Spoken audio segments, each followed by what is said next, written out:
महिन्याचा हप्ता वितरित करण्यास आजपासून सुरुवात होती। लवकरच योजनेतल्या सर्व पात्र लाभार्थ्यांच्या आधार संलग्नित बँक खात्यामध्ये सन्मान निधी वितरित होणार आहे, अशी माहिती मंत्री अदिती तटकरे यांनी दिली। पण ऑक्टोबर महिन्यामध्ये जी लाभार्थ्यांची संख्या होती ती 2,34,00,000 होती।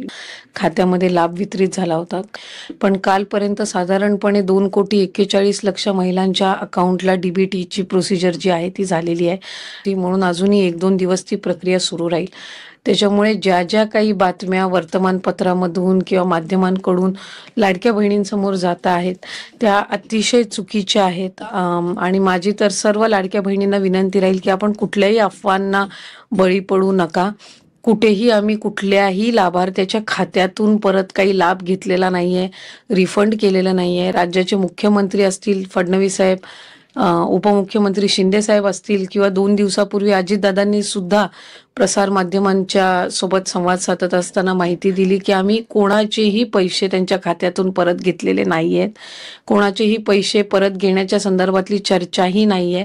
रूटीन पद्धतीनं लाभ जो आहे तो महिलांपर्यंत पोहोचवण्याचं आम्ही काम करतोय।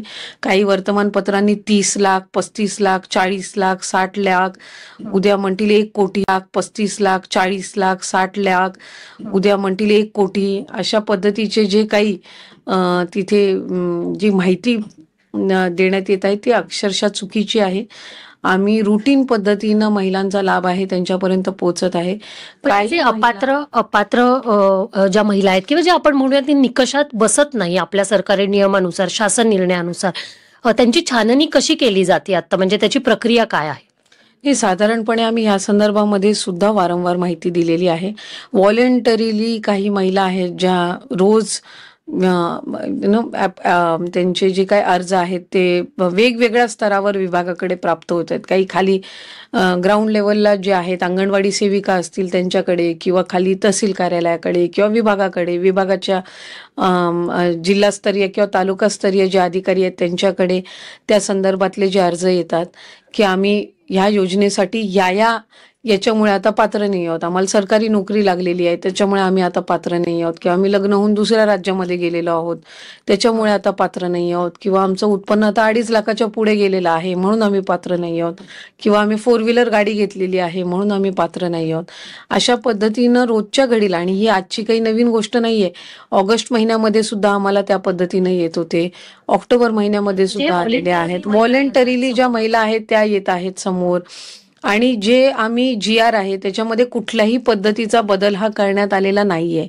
आणि बदल एकतर जे काही निकष आहेत हे जे जुलै महिन्यामध्ये जो आम्ही GR काढला होता, ऑगस्ट महिन्यामध्ये जे आम्ही त्या ठिकाणी सर्क्युलर किंवा शासन निर्णय जो निर्गमित केला होता त्यानुसारच आम्ही जी संपूर्ण पडताळणी आहे किंवा जी काही जे व्हॉलेंटरीली पुढे येत आहेत त्या संदर्भातली पण कारवाई सुरू आहे। आम्ही वित्त नियोजन विभागाकडे जे व्हॉलेंटरीली त्यांचे समोर आलेले आहेत आणि जे म्हणतायत की आम्ही आता पात्र लाभार्थी नाही आहोत किंवा आम्ही चुकीच्या, ही आकडेवारी रोज बदलत आहे। म्हणजे कधी 5 अर्ज येतात दिवसाला, कधी 10 येतात, ही काही हजारांमध्ये आहे, म्हणजे 2-5 हजाराच्या वरती नाही आहे।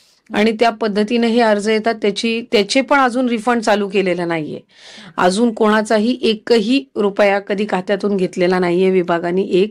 हे जे व्हॉलेंटरीली अर्ज आलेले आहेत त्यांची सुद्धा आम्ही कारणं जी आहेत ते स्थानिक प्रशासनाकडून तपासून घेत आहोत, आणि वित्त व नियोजन विभागाकडून आम्हाला त्या संदर्भातला एक हेड तयार करून दिला जाईल रिफंड करण्याचा, जसा इतर योजनांनाही दिला जातो त्या पद्धतीनं तो तयार करून दिला जाईल। आणि त्याच्यामध्ये ते सरकारी तिजोरीमध्ये जाऊन जे व्हॉलेंटरीली येत आहेत तेच, खातं कुठल्याही कोणाच्याही खात्यातून पैसे घेत नाहीये, ही एक बाब मला आपल्या माध्यमातून पुन्हा लाडक्या बहिणीच्या लाभार्थ्यांना मला सांगायची। आम्ही सुरुवातीला त्या संदर्भातली माहिती दिली ज्या वेळेला आम्ही क्रॉस व्हेरिफिकेशन सुरू की इन्कम टॅक्स डिपार्टमेंट असेल, IT असेल, परिवहन विभाग असेल, ट्रान्सपोर्टेशन असेल, यांच्यासोबत साधारणपणे, आणि महसूल विभाग असेल किंवा खालचे जे जिल्हास्तरीय प्रशासन आहेत यांच्यासोबत आम्ही तो डेटा जो आहे तो क्रॉस व्हेरीफाय करत आहोत। पण बाय अँड लार्ज आम्ही 2.5 कोटी का 2,65,00,000 किंवा 2,60,00,000 इतके काही सगळ्यांचे स्क्रुटिनी याच्यामध्ये होणार नाहीयेत। त्याच्यामध्ये काय असं नाहीये की 30 लाखाचा का 40 लाखाचा का 30 लाख हा आकडा जो आहे तो समोर येतोय, वृत्त पण समोर येतोय आणि अनऑफिशियल त्याविषयी बोललं जातंय की हा आकडा इतका मोठा आहे, पण पालिका निवडणुकीच्या तोंडावर सरकार तो जाहीर करत नाहीये, असं सुद्धा त्याला एक त्या दृष्टिकोनातून पाहिलं जातंय. आम्हाला विभागाला मंत्री म्हणून मला, मुख्यमंत्री म्हणून फडणवीस साहेबांना, उपमुख्यमंत्री म्हणून मंत्री म्हणून शिंदे साहेबांना, अजितदादांना, आमच्याकडे कोणाकडेही हा आकडा नाहीये, ना माझ्या विभागाकडे हा आकडा आहे. मला माहित नाही हा आकडा विरोधकांच्या कुठल्या तरी सोशल मीडियाच्या अकाउंटवरून आला आणि तिथून वर्तमानपत्रांनी उचलला का काय, आम्हाला त्या संदर्भातली खऱ्या अर्थानं म्हणजे कधीही आत्तापर्यंत विभागाचा लाडकी बहीणचा आढावा घेत असताना हा आकडा आला नाही. याच्या जवळपासचा पण कुठला आकडा आमच्यापर्यंत आलेला नाही. 30 लाख तर सोडून द्या, 15 लाख 10 लाख असाही कधी आकडा आलेला नाहीये. त्याच्यामुळे अशा पद्धतीनं म्हणजे की काही हजारांच्या घरातच ही संख्या आहे. नाही, मी आपल्याला म्हटलं की जे आम्ही आता जे GR मध्ये जे सुरुवातीपासून निकष आहेत याचा जो क्रॉस व्हेरिफिकेशन आहे ते आज आम्ही जाहीर केला आणि 10 दिवसामध्ये 15 दिवसामध्ये येईल असं नाहीये. हा डेटा म्हणजे क्लोजली मॉनिटर करणं आहे, कारण ही योजना आम्ही फार प्रभावी पद्धतीनं आणि महत्वाकांक्षी योजना आहे. आम्हाला त्या संदर्भातले कुठलेच गैरसमज, आणि जर लाखांमध्ये असती तर मग 2,41,00,000 महिलांना कसं काय या महिन्यात पण लाभ गेला असता. गेल्या महिन्यात तर 2,40,00,000 महिलांना लाभ गेलेला आहे, किंवा त्याच्या आधी 2,34,00,000 महिलांना लाभ गेलेला आहे. तर हा 30 लाखाचा आकडा जर खरा असता तर मग 2,41,00,000 महिलांना कुठून लाभ मिळाला असता. एक शेवटचा प्रश्न, जसं तुम्ही म्हटलात किंवा उपमुख्यमंत्री अजित पवार सुद्धा यांनी पण क्लिअर केलंय की आम्ही काही पैसे पुन्हा घेणार नाहीये त्यांच्याकडून, पण मग जे अपात्र महिला आहेत त्यांच्याबाबत काय निर्णय घेतला जाईल? म्हणजे जेव्हा त्या अपात्र ठरतील त्या महिन्यापासून त्यांना पैसे मिळणं बंद, म्हणजे जे हफ्त्याचे पैसे आहेत योजनेचे ते मिळणं बंद होईल किंवा काय होईल अपात्र ठरल्यानंतर? त्या संदर्भातला जरीही ऑफिशियल निर्णय काही अजून झालेला नसेल तरी मी खरं तर विस्तारित मंत्रिमंडळ झाल्यानंतर ही दुसरी आमची मंत्रिमंडळाची बैठक होती आणि आज काही गोष्टींवर निश्चितपणाने चर्चा झाल्या. पण साधारणपणे गेल्या काही दिवसांपासून मुख्यमंत्री माझी लाडकी बहीण जी योजना आहे त्या संदर्भामध्ये काही तक्रारी ज्या प्राप्त झाल्यात किंवा माध्यम असतील किंवा इतर जे लाभार्थी आहेत त्यांच्याकडनं सुद्धा काही प्रश्न आम्हाला साधारणपणे विचारले जात होते. मधल्या ह्या ते आम्ही साधारणपणे आज मी आणताना या प्राथमिक स्वरूपात आणलेल्या आहेत, पण याच्यापैकी डबल ऍप्लिकेशनच्या, स्थलांतरित झालेल्याच्या, उत्पन्नाच्या याच्यामध्ये वाढ झालेल्याच्या साधारणपणे 80-90% तक्रारी त्या पद्धतीच्या आहेत, म्हणजे ज्या आलेल्या आहेत त्यापैकी.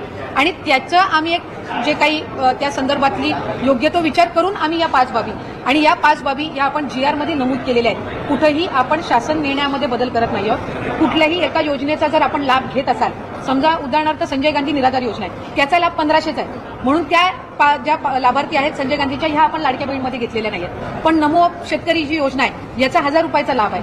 आपण GR मध्येच नमूद केलेला आहे की आपण 1500 जो फरक असेल ती फरकाची रक्कम आपण देणार. त्याच्यामुळे याच्यात आपण कुठेही GR मध्ये आपण बदल करत नाही.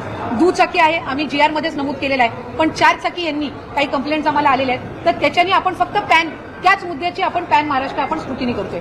आपण कुठेही विदाऊट कंप्लेंट आम्ही स्क्रुटिनी इनिशिएट करत नाही आहोत. त्याच्यामुळे मी स्पेसिफाय केलेलं आहे की या 5 बाबी, इन्कम टॅक्स म्हणजे उत्पन्नामध्ये जर वाढ झालेली असेल, 2.5 लाखाच्या पलीकडे जर कुठल्या लाभार्थ्यांचं उत्पन्न गेलं असेल तर ते आता त्या योजनेसाठी लाभार्थी म्हणून पात्र नाही आहेत. जर दुचाकीच्या वर जर कोणाची वाहनं 4 चाकीची असतील ते पात्र नाही आहेत. जर ते इंटरस्टेट जर मॅरेजेस झालेले असतील तर ते आता त्याच्यासाठी पात्र नाही आहेत. सरकारी नोकरी लागली असेल तर ते पात्र नाही आहेत. आणि आधार कार्ड आणि बँकचं हे जर नावामध्ये फरक असेल आणि त्यांनी ती लक्षात आणून दिलेली आहे तर ते पात्र नाहीत. पण याच 5 बाबींवर आपण पॅन महाराष्ट्र जे आहे ते आपण त्या संदर्भातली योग्य ती पावलं उचलत आहोत. साधारण अॅनालिटिकल जर बघायला गेलं तर आपण तक्रारी किंवा आपल्या स्थानिक प्रशासनाच्या देखील लक्षात आलेलं आहे की काही म्हणजे पात्रधारक नसतानाही काही लोकांच्या खात्यात पैसे जात आहे. याची आकडेवारी, टक्केवारी किती आहे, साधारण किती टक्के महिलांना यातनं वगळलं जाईल असं वाटतंय प्राथमिकरित्या, जेणेकरून सरकारचा निधी देखील वाचेल?